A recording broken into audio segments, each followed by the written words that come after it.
Hello student, welcome to applied mathematics classes. ये maximum minima का second lecture है। First lecture में हम लोग क्वेश्चन 6 तक देख चुके हैं। आज क्वेश्चन 6 से आगे देखने वाले हैं। इस लेक्चर से पहले अगर आप लेक्चर मैक्सिमम मिनिमा का लेक्चर 1 नहीं देखें तो पहले वो देख लीजिए, इसके बाद ये समझ में आ जाएगा। इस क्वेश्चंस को हम सेकंड डेरिवेटिव टेस्ट पे सॉल्व करने वाले। सेकंड डेरिवेटिव टेस्ट है क्या? जैसे कोई फंक्शंस है एफ एक्स और ये फंक्शन मैक्सिमम होगा या मिनिमम होगा तो इसके लिए सेकंड डेरिवेटिव टेस्ट करना होता है। इसके लिए क्या करेंगे हम? ये जो फंक्शन है इस फंक्शंस का दो बार डिफरेंशिएशन करेंगे। एक बार डिफरेंशिएशन यहाँ पे डबल, दो बार डिफरेंशिएशन कर लेंगे। उसके बाद हम इसका क्रिटिकल पॉइंट निकालेंगे। क्रिटिकल पॉइंट के लिए फर्स्ट डेरिवेटिव को जीरो के इक्वल करना होगा। एज्यूम कर ले, मान ले कि x का जो वैल्यू वो c आ गया, तो ये जो c है हम सेकेंड डेरिवेटिव में रखेंगे। इसको सॉल्व करेंगे। अगर इसका वैल्यू नेगेटिव में आ गया तो हमारा जो फंक्शन है ये मैक्सिमम वैल्यू देगा इस पॉइंट सी पे। अगर सेकेंड डेरिवेटिव का वैल्यू पॉजिटिव आ गया अर्थात जीरो से बड़ा आ गया तो हमारा फंक्शन जो है मैक्सिमम वैल्यू मिनिमम वैल्यू देगा। तो ये कॉन्सेप्ट है सेकेंड डेरिवेटिव टेस्ट का कि जो भी फंक्शंस रहेगा उस फंक्शंस का दो बार डिफरेंशिएशन कर लेंगे। क्रिटिकल पॉइंट निकालने के लिए फर्स्ट डेरिवेटिव को जीरो के इक्वल कर देंगे। यहाँ से एक्स का जो भी वैल्यू आएगा ये वैल्यू हम second derivative test second derivative में रखेंगे। अगर इसका वैल्यू निगेटिव आ गया, जीरो से छोटा आ गया, तो हमारा फंक्शन मैक्सिमम वैल्यू देगा उस पॉइंट पे। पॉजिटिव आ गया अर्थात जीरो से बड़ा आ गया तो वो फंक्शन मिनिमम वैल्यू देगा उस पॉइंट पे। यहाँ जो फंक्शन, अब ये क्वेश्चन है कि prove that y is equal to sine theta into one plus cos theta has maximum value for theta is equal to pi by 3। हम देख रहे हैं कि ये क्वेश्चन कई बार पूछा जा चुका है, इसलिए इस साल के लिए ये क्वेश्चन अच्छा क्वेश्चन है, इसे प्रैक्टिस करके रखना होगा। तो चलिए सॉल्व करते हैं। y इज इक्वल टू है sign theta into one plus cos theta. इस फंक्शंस का हम पहले ब्रेक कर लेते हैं। ये हो जाएगा sine theta plus sine theta I into cos theta. Sine theta हम इसमें क्या करते हैं कि टू से डिवाइड और टू से मल्टीप्लाई।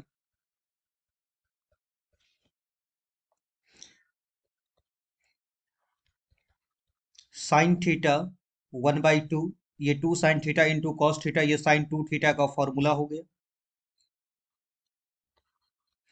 अब इस फंक्शंस का डिफरेंशिएशन करते हैं with respect to theta. Differentiating with respect to theta, चूंकि एंगल में थीटा है यहाँ पे। D y by d theta, sine theta का डिफरेंशिएशन हो जाएगा cos theta, one by two बाहर हो जाएगा तो साइन का डिफरेंशिएशन कॉस टू थीटा। उसके बाद टू थीटा का डिफरेंशिएशन हो जाएगा टू, चूंकि थीटा का डिफरेंशिएशन थीटा के रिस्पेक्ट में वन होता है, तो टू थीटा का डिफरेंशिएशन हो जाएगा टू थीटा। ये टू से टू कैंसिल हो जाएगा।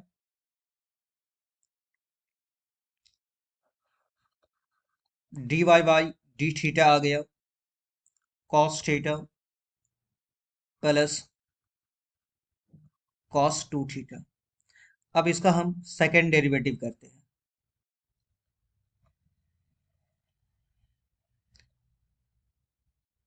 D two y by d theta square, cos का डिफरेंशिएशन हो जाएगा minus sine theta.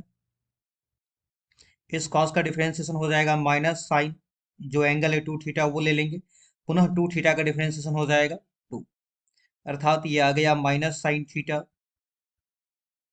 Minus two sine two theta. अब हमें क्रिटिकल पॉइंट निकालने के लिए फर्स्ट डेरिवेटिव को जीरो के इक्वल करना पड़ेगा। तो put d y by d theta को जीरो के इक्वल करना पड़ेगा। D y by d theta निकला है यहाँ पे cos theta, d y by d theta ये कॉस थीटा,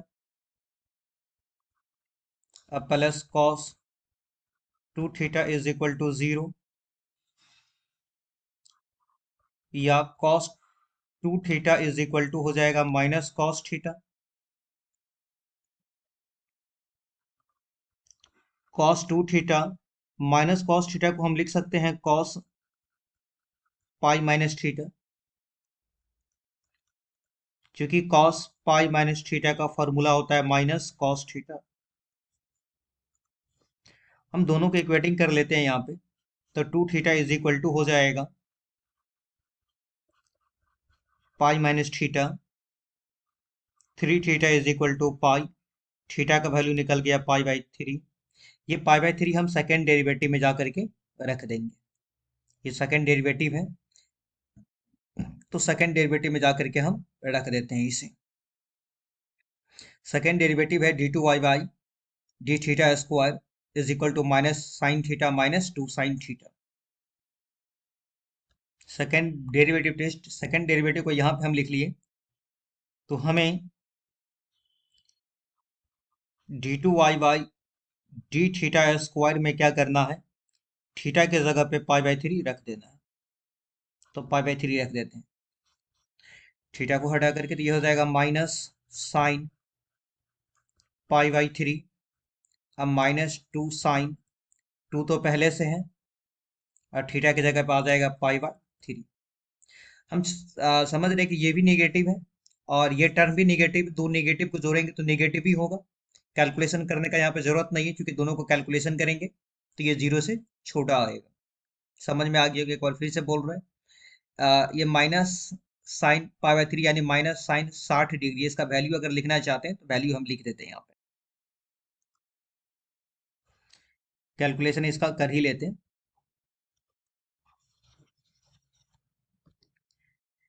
माइनस साइन ये 60 डिग्री हो गया, जिसका हो जाएगा √3/2 टू, और ये sine 2 pi by 3 sine 120 degree, इसका भी वैल्यू होता है √3/2। याद कर लेना है कि साइन 120 डिग्री का हो जाएगा √3/2। ये हम 2 को कैंसिल नहीं कर रहे, क्योंकि यहाँ कैलकुलेशन करने में आसान होगा।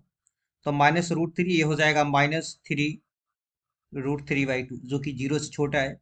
तो हम देख रहे हैं कि सेकेंड डेरिवेटिव टेस्ट का वैल्यू क्या आ गया, नेगेटिव, जो कि 0 से छोटा है, इसलिए हमारा जो फंक्शन है, गिवन फंक्शन हमारा फंक्शंस है, वो फंक्शंस मैक्सिमम वैल्यू देगा। तो hence y is equal to sine theta into 1 plus cos theta has maximum value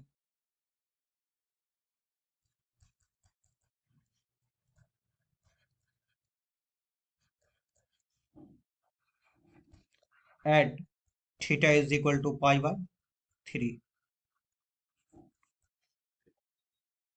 second question है यहाँ पे कि show that the following function has neither a maximum nor a minimum value. ये जो function है, ये फंक्शन ना तो मैक्सिमम वैल्यू देगा और ना ही मिनिमम वैल्यू देगा। इस टाइप का कोई भी क्वेश्चन रहेगा, एक क्वेश्चन हम सॉल्व करके दिखा रहे हैं, इसके बाद कोई भी क्वेश्चन पूछा जाएगा तो निश्चित रूप से आपसे बन जाएगा।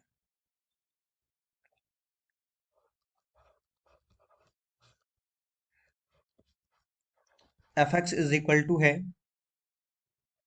x³ -3x² plus 6x plus 3।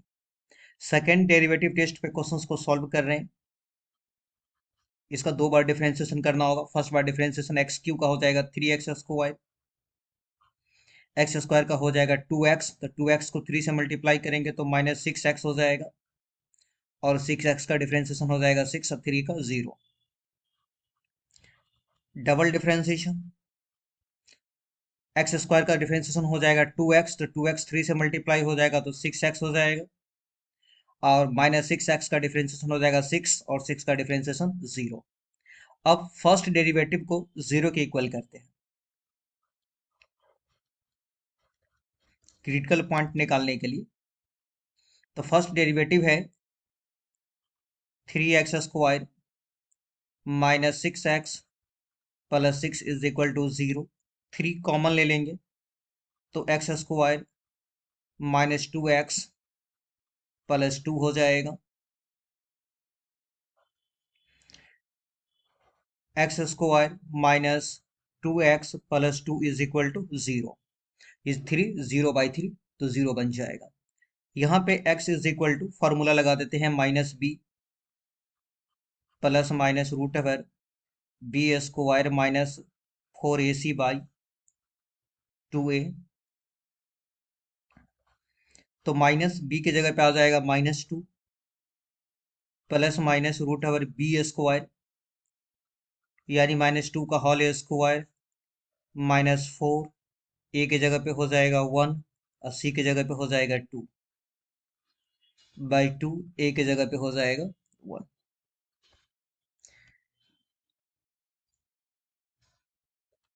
Minus minus plus हो जाएगा, ये हो जाएगा 4 और ये हो जाएगा 8। तो 2 प्लस माइनस रूट ओवर -4/2। हम जानते हैं कि इस रूट के अंदर में अगर नेगेटिव आ जाए, रूट के अंदर में नेगेटिव आ जाए तो उस माइनस को हटा करके बाहर में हम आई लगा देंगे, आयोटा। तो ये हो गया 2 प्लस माइनस ये हो जाएगा 2 आयोटा/2। 2 से डिवाइड करेंगे तो 1 प्लस माइनस आयोटा। ये किसका वैल्यू आया है? एक्स का वैल्यू हम लोग निकाले हैं। ये है एक्स का वैल्यू। यहाँ पर देखने वाली बात है कि एक्स का जो वैल्यू आया यह इमेजनरी है, क्योंकि आयोटा एक इमेजनरी नंबर है। आयोटा एक इमेजनरी नंबर है, इसलिए एक्स का वैल्यू हो गया यहाँ पे इमेजनरी। तो रूल है कि एक्स का वैल्यू अगर इमेजनरी आ जाए, क्योंकि एक्स का वैल्यू अगर इमेजनरी आ जाएगा तो उस फंक्शन का मैक्सिमम और मिनिमम वैल्यू संभव नहीं है। क्यों संभव नहीं है? तो यहाँ पे कॉन्सेप्ट ये है, जैसे कि दो कॉम्प्लेक्स नंबर, एक है 2i एक है 3i, दोनों में कौन सा बड़ा है ये हम कंपेयर नहीं कर सकते। ये नहीं कह सकते हैं कि 3i बड़ा है या 2i बड़ा है। कॉम्प्लेक्स नंबर में कभी भी कंपेयर नहीं किया जाता है। तो अगर ये x का वैल्यू हम ये जो 1 + i और 1 - i है सेकेंड डेरिवेटिव में रखेंगे, सेकेंड डेरिवेटिव में जब हम अगर रखेंगे सेकेंड डेरिवेटिव में, ये सेकेंड डेरिवेटिव में रखेंगे तो हम ये नहीं कह पाएंगे कि कौन सा बड़ा है कौन सा छोटा है। कंपेयर हम नहीं कर पाएंगे मैक्सिमम मिनिमा का। इसीलिए ये रूल याद रखना है कि अगर x का वैल्यू इमेजनरी आ जाए, अगर x का वैल्यू इमेजनरी आ जाए तो उस फंक्शन का मैक्सिमम मिनिमम वैल्यू नहीं होगा। लिख लेंगे कि since x has no real value, x का रियल वैल्यू नहीं आएगा, x का रियल वैल्यू नहीं आया, so given function, so given function has neither a maximum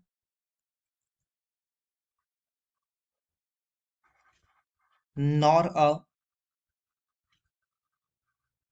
minimum।